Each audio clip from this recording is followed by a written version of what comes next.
Hello friends, this is Sumit and you are watching science of Sumit. तो friends, आज हम लोग स्टार्ट करने वाले एक नया टॉपिक, ट्रांसपोर्टेशन इन प्लांट्स।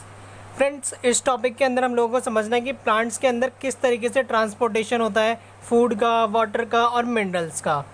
देखो फ्रेंड्स, जैसे कि ह्यूमन बॉडी के अंदर हम लोगों ने समझा है कि ह्यूमन के अंदर जो सिस्टम है उसके अंदर गैसेस का, जैसे कि कार्बन डाइऑक्साइड, ऑक्सीजन और फूड, इनका ट्रांसपोर्टेशन हम लोगों ने देखा है किस तरीके से होता है और वो कौन सा मीडियम है जिसके थ्रू ये ट्रांसपोर्टेशन होता है, उसका नाम है ब्लड, ह्यूमन के अंदर। सिमिलरली प्लांट्स में भी ट्रांसपोर्टेशन होता है, वाटर का ट्रांसपोर्टेशन होता है, मिनरल्स का ट्रांसपोर्टेशन होता है, फूड का ट्रांसपोर्टेशन होता है, लेकिन वो कौन सा मीडियम है जिसके थ्रू प्लांट्स के अंदर ट्रांसपोर्टेशन होता है, उस मीडियम का नाम है वैस्कुलर टिश्यूज़। तो वैस्कुलर टिश्यूज़ होते हैं जो ट्रांसपोर्ट करते हैं प्लांट्स के अंदर। तो आज हम लोग वास्कुलर टिश्यूज़ को पढ़ेंगे और उसके बाद एक इम्पॉर्टेंट टॉपिक पढ़ेंगे किस तरीके से ये ट्रांसपोर्टेशन होता है। तो सबसे पहले स्टार्ट करते हैं इसके अंदर वास्कुलर टिश्यूज़। तो हम लोग इधर लिख लेते हैं vascular tissues.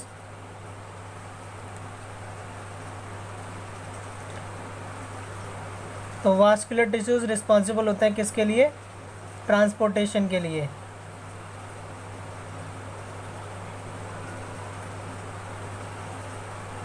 Vascular tissue. Friends, ये जो वैस्कुलर टिश्यूज होते हैं दो तरह के होते हैं, ठीक है। तो पहला होता है हमारे पास जाइलम, इधर हम लोग लिख सकते हैं जाइलम, और दूसरा होता है हमारे पास फ्लोएम, PHLOEM। तो ये दो तरह के होते हैं, एक होता है हमारे पास जाइलम, दूसरा होता है हमारे पास फ्लोएम। तो वास्कुलर टिश्यू दो हो गई, जाइलम हो गया, एक फ्लोएम हो गया। सबसे पहले बात करते हैं हम लोग इधर जाइलम की, कि जाइलम का काम क्या होता है। देखो फ्रेंड्स, जो जाइलम होता है ये रिस्पॉन्सिबल होता है वाटर और मिनरल्स के ट्रांसपोर्टेशन के लिए। तो मतलब वाटर और मिनरल को कौन ट्रांसपोर्ट करता है प्लांट्स के अंदर? जाइलम। तो इधर हम लोग लिख सकते हैं ट्रांसपोर्ट्स वाटर एंड मिनरल्स। तो वाटर और मिनरल्स को ट्रांसपोर्ट करता है जाइलम प्लांट्स के अंदर, ठीक है। तो ये हमारे पास एक इम्पॉर्टेंट पॉइंट हो गया इसके अंदर। सेकंड इम्पॉर्टेंट पॉइंट हमारे पास ये होता है कि ये जो जाइलम होता है वो किन किन चीज़ों से मिलकर बना हुआ होता है, मतलब इसके अंदर कौन कौन से एलिमेंट्स होते हैं जिनसे ये कंपोज होता है, ठीक है। इसके कंपोनेंट क्या हैं? तो इसके 4 कंपोनेंट होते हैं जिनके नाम मैं आपको 1 बाय 1 बताता हूँ। सबसे पहले होता है इसके अंदर ट्रेकिड्स। देखो, ट्रेकिड बोलो या ट्रेचिड्स बोलो, जो भी आपका प्रोनाउंसिएशन है, लेकिन इसको ट्रेचिड्स ही बोला जाता है, ठीक है। तो ट्रेचिड्स हो गया, जाइलम वेजल्स हो गए,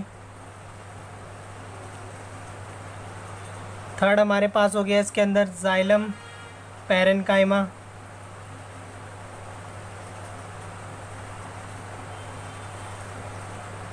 और इसके बाद हमारे पास आ जाता है इसके अंदर जाइलम फाइबर्स। Xylem fibres. तो देखा जैसे कि आप लोगों ने कि इसके अंदर हमारे पास 4 एलिमेंट्स होते हैं, ट्रेकिड्स हो गए, जाइलम वेजल्स हो गया, जाइलम पैरेन्काइमा हो गया और जाइलम फाइबर्स हो गए। तो इसके पास ये 4 एलिमेंट्स होते हैं, यानी इन चारों से मिलकर बना होता है, ये इसके कंपोनेंट है। कौन? किसके? जाइलम के। जाइलम के कंपोनेंट कौन से? ट्रेकिड्स हो गया, जाइलम वेजल्स हो गया, जाइलम पैरेन्काइमा हो गया और जाइलम फाइबर्स हो गए। अब इसके अंदर 2 इंपॉर्टेंट है। सबसे पहले जैसे कि हमारे पास जो जाइलम वेजल्स और ट्रेचिड्स हैं, ये दोनों जो होते हैं, ये 2 एलिमेंट जो है, इन्हें कहते हैं कंडक्टिंग एलिमेंट। इन्हें कहते हैं कंडक्टिंग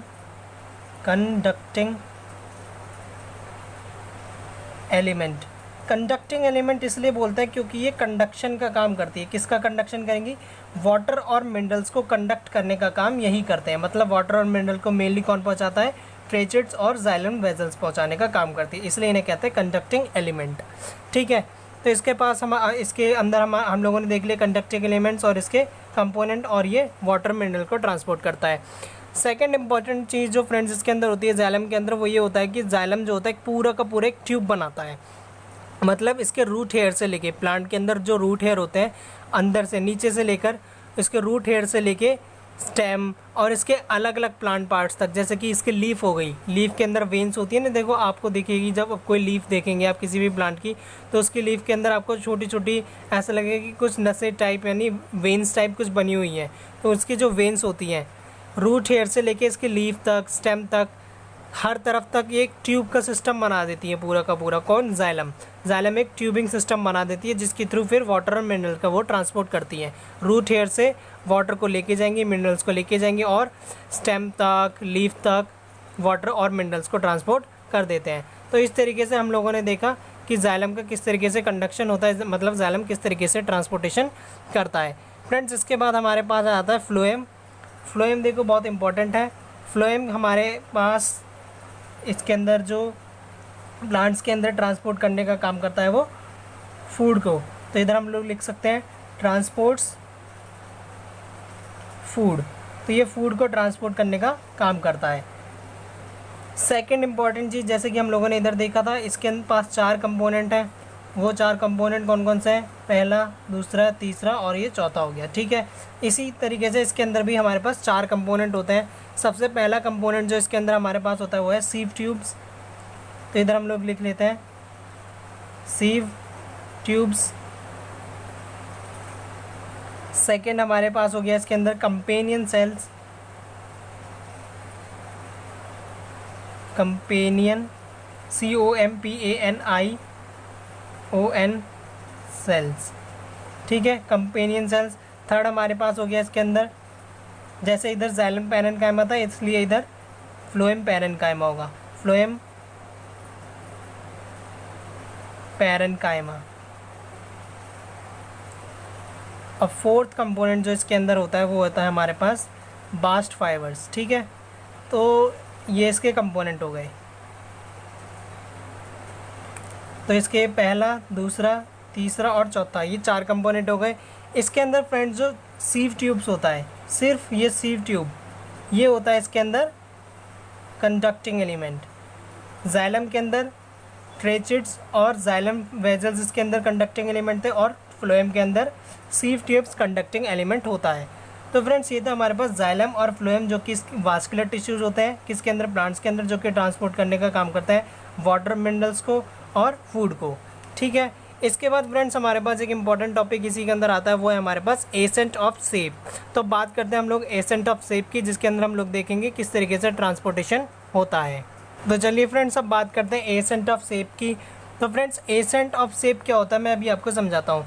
देखो, मैं एक डायग्राम डिस्प्ले कर देता हूँ जिसके अंदर आप लोगों को क्लियरली समझ में आएगा ये पूरा का पूरा प्रोसेस जो मैं ये भी आपको समझाने वाला हूँ। तो जैसे कि अब आप डायग्राम में देख रहे हैं, उस डायग्राम में आपको सबसे नीचे ब्राउन कलर से दिखाया हुआ है, नीचे सॉइल है, फिर उसके पास हमारे पास रूट हेयर हो गई, फिर नीचे स्टेम आ गए और मतलब बेस ऑफ स्टेम आ गया और उसके बाद ऊपर स्टेम कंटिन्यू हो रहा है, फिर बाद में एक लीफ आपको दिख रही होगी। तो इस तरीके से पूरा हमारे पास डायग्राम, और इसी डायग्राम में हम लोगों को सारी चीज़ें समझनी है। अब तो सबसे पहले मैं आपको बता देता हूँ एसेंट ऑफ शेप का मतलब क्या होता है। देखो, जैसे कि हम लोगों ने देखा जाइलम और फ्लोएम के अंदर हम लोगों को क्या करना है? ट्रांसपोर्ट करना है। जो जाइलम और फ्लोएम है वो ट्रांसपोर्टेशन का काम करेंगे हम। तो जो जाइलम है, मान लेते हैं हम लोगों को वाटर और मिनरल को ट्रांसपोर्ट करना है रूट हेयर से, मतलब सॉइल से वाटर और मिनरल्स को हम लोग लेंगे और लीफ तक हम लोगों को पहुँचाना है। तो किस तरीके से पहुँचाएंगे? तो ये जो मूवमेंट होगी, मतलब कहाँ से होगी? जैसे कि अभी आप डायग्राम में देख रहे हैं, ये मूवमेंट होगी हमारे पास रूट हेयर से। तो रूट हेयर से लीफ तक मूवमेंट होने वाली है, और ये मूवमेंट किस तरीके की है? नीचे से ऊपर की ओर, तो अपवर्ड मूवमेंट होगी। तो इस अपवर्ड मूवमेंट को किसकी? वाटर और मिनरल्स की। कहाँ से? रूट हेयर से प्लांट के डिफरेंट पार्ट्स तक। ठीक है, इसी को हम लोग कहते हैं एसेंट ऑफ शेप। तो इसके बारे में हम लोग लिख देते हैं,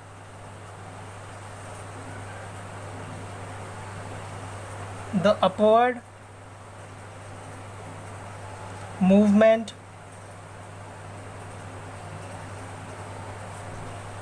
of water and minerals। तो वाटर और मिनरल्स की upward movement from root hair से टू डिफरेंट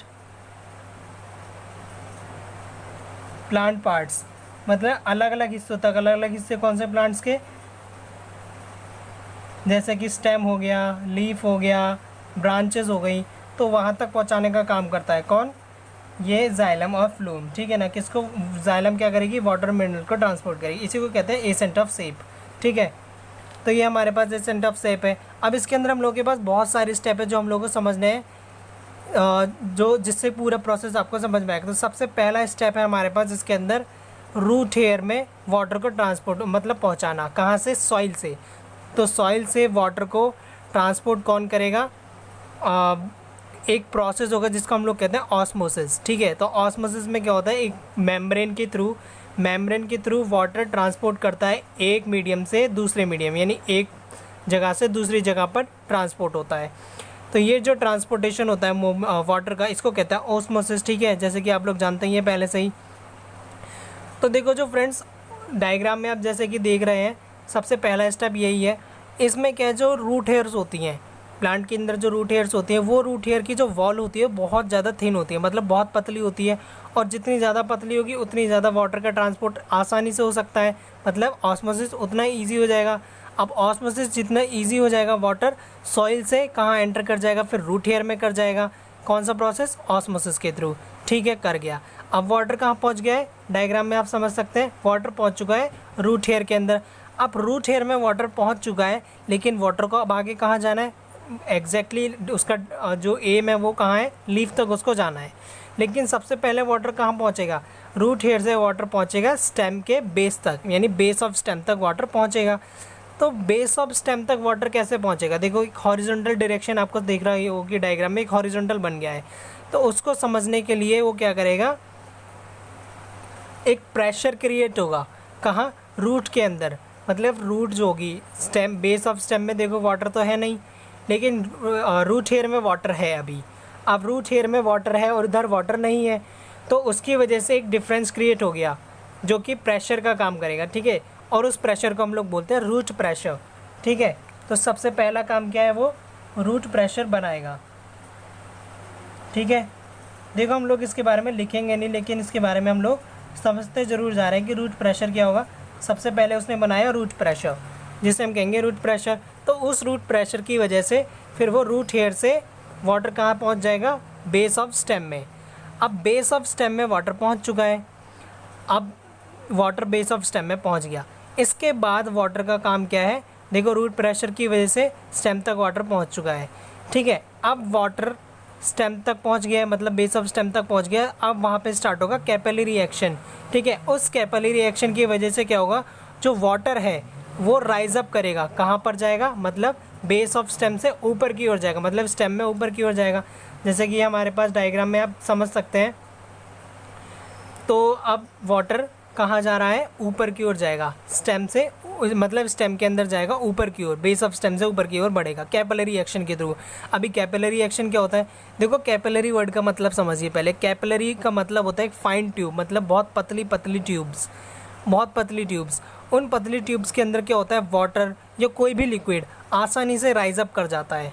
अब क्यों राइज अप कर जाता है, वो राइज अप कर जाता है फिजिकल फोर्सेस की वजह से। कैसे फिजिकल फोर्सेस, एक्सटर्नल कोई भी फोर्स है, ठीक है ना, वो फिजिक्स का फिनोमिनन हो गया वैसे तो अब आपको। तो फिजिकल फोर्सेस की वजह से वाटर ऑटोमेटिकली उन पतली पतली फाइन ट्यूब्स में चला जाता है। इस प्रोसेस को ही हम लोग बोलते हैं कैपिलरी एक्शन, ठीक है। उस कैपिलरी एक्शन की वजह से वो वाटर जो है वो बेस ऑफ स्टेम से ऊपर की ओर चलना स्टार्ट कर देगा, ऊपर की ओर बढ़ना स्टार्ट कर देगा, राइज अप करेगा, ठीक है। अब वो राइज अप कहाँ तक कर सकता है, बहुत ऊंची ऊंची हाइट्स तक जा सकता है, ठीक है। तो जैसे कि आप लोगों ने डायग्राम में देखा, डायग्राम आपको कंटिन्यूसली दिखाई दे रहा है, आप लोग समझ सकते हैं एग्जैक्टली क्या हो रहा है। तो कैपिलरी एक्शन के थ्रू वाटर की जैसे कि डायरेक्शन समझ में आ रही है, वो ऊपर वाटर जा रहा है, ठीक है। ये कैपिलरी एक्शन हो गया। अब उसके बाद थर्ड अगला स्टेप जो आप लोगों को दिखाई दे रहा होगा, वो उसमें लिखा हुआ है adhesion cohesion makes column of water molecules. मतलब यहाँ पर क्या हो रहा है, एडेशन और कोहेशन हो रहा है, किसका, वाटर मॉलिक्यूल्स का। देखो एडेशन और कोहेशन का मतलब समझना चाहिए। एडहेशन तब होता है जब एक दूसरा सरफेस है और एक अलग, मतलब दो अलग अलग सरफेस जब आपस में कांटेक्ट में आ जाए तो एडेशन होगा। और जब एक ही चीज़ की कांटेक्ट, मतलब अलग अलग सरफेस कांटेक्ट में आएगी तो एडेशन है, और सेम सरफेसेज अगर कांटेक्ट में आ जाए तो वो हो गया हमारे पास कोहेशन। एडेशन कब हो रहा है? जब वाटर मॉलिक्यूल्स कांटेक्ट में आते हैं किसके? जाइलम की ट्यूब के। जैसे कि हम लोगों ने अभी देखा था ना, जाइलम क्या होती है? एक ट्यूब बना देती है पूरा का पूरा, जिससे कि उसका ट्रांसपोर्टेशन कर सके किसका? वो वाटर मिनरल्स का।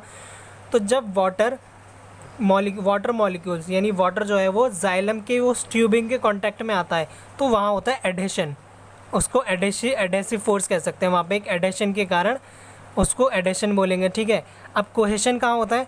कोहेसिव फोर्स लगता है वाटर के मॉलिक्यूल्स के अंदर ही, मतलब दो वाटर मॉलिक्यूल जो आपस में आ जाते हैं तो उसे कहते हैं कोहेशन, ठीक है। तो एडेशन कोहेशन होता है किसका? वाटर मॉलिक्यूल्स का इधर। तो ये भी इसको मदद करता है किधर? ऊपर राइज अप होने में, ठीक है। तो ये हमारे पास हो गया इतना। इसके बाद हमारे पास डायग्राम में आप लोग देख सकते हैं, इसके बाद आ रहा है इसके अंदर ट्रांसपिरेशन। तो ट्रांसपिरेशन की वजह से बनता है इधर ट्रांसपिरेशनल पुल, ठीक है। तो हम लोगों ने इधर क्या क्या देख लिया अभी? रूट प्रेशर समझ गए। इसके बाद हमारे पास हम लोगों ने देख लिया कैपिलरी एक्शन, ठीक है फ्रेंड्स। दो चीज़ें हम लोगों ने देख ली। अब हमारे पास जो थर्ड चीज़ आई है वो है हमारे पास ट्रांसपिरेशनल पुल। ट्रांसपिरेशनल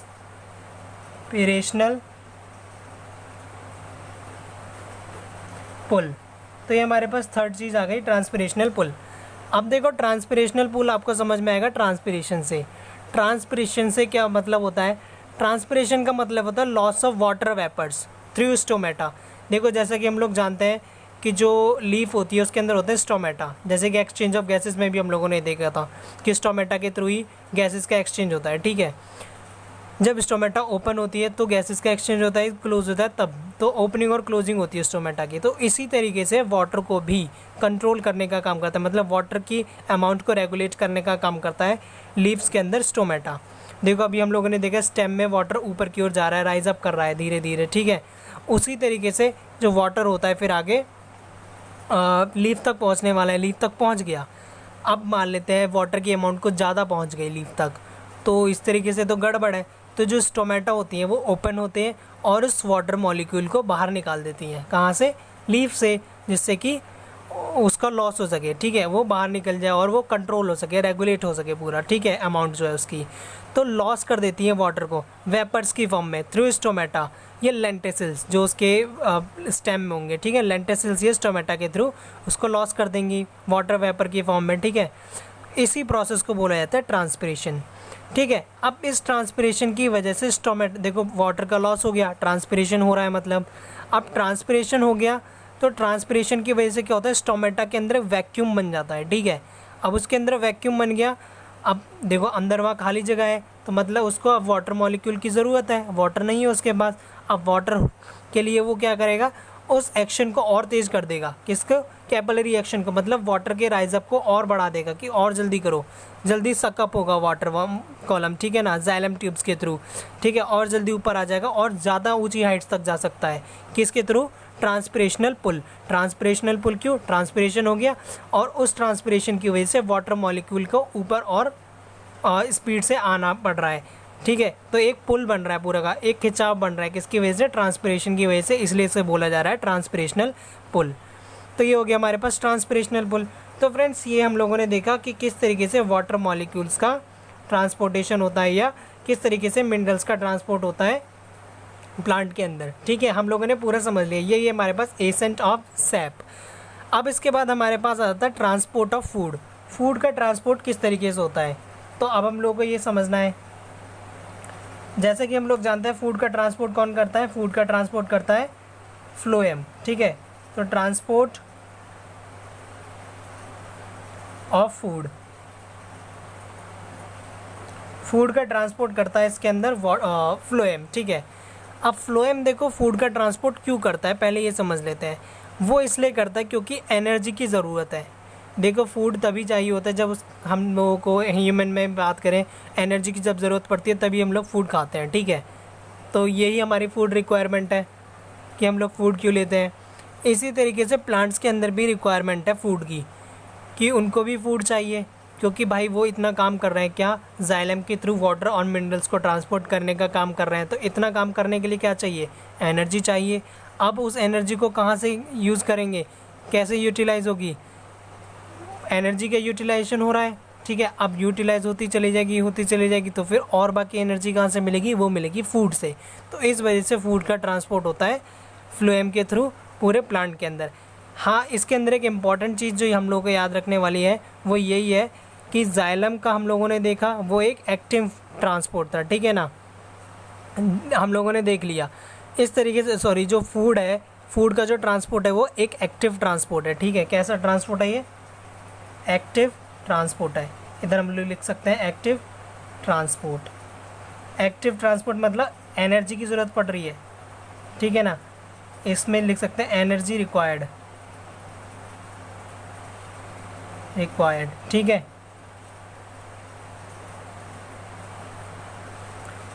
अब सेकंड इम्पॉर्टेंट चीज़ इसके अंदर ये है, ये बाई डायरेक्शनल होती है। कैसी होती है ट्रांसपोर्ट, कैसा होता है, बाई डायरेक्शनल ट्रांसपोर्ट।